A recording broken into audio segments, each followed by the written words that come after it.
هيجان وغليان رضا عبد العال بعد مباراة الزمالك والإسماعيلي، ويشتم مدرب الزمالك. بس قبل ما ندخل في تفاصيل الخبر، لو انت أهلاوي أصيل اضغط لايك واشترك في القناة لنرى كم عدد محبي النادي الأهلي.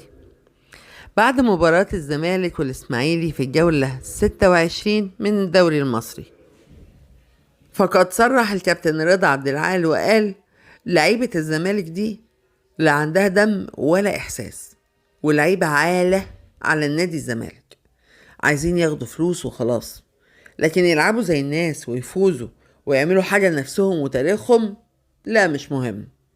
ومدرب زي الزفت جاي ياكل عيش ويقبض بالدولار وخلاص. انا نفسي اعرف مين اللي جاب المدرب ده وتعاقد معاه. ده اكيد طالع من وراه بمصلحة جامدة جدا، عشان ده مدرب ما ينفعش يدرب فريق درجة تانية حتى. وربنا يكون في عون الزملكاوية على العك اللي بيشوفوه من لعيبة الزمالك.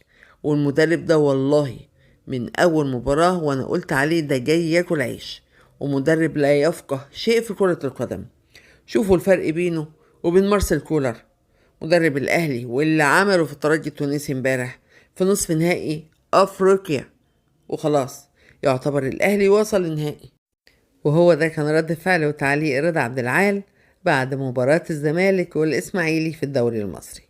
ختاما، لا تنسى ذكر الله والصلاة والسلام على رسول الله، ولايك واشتراك منك دعما للقناة، وحتى يصلك كل جديد.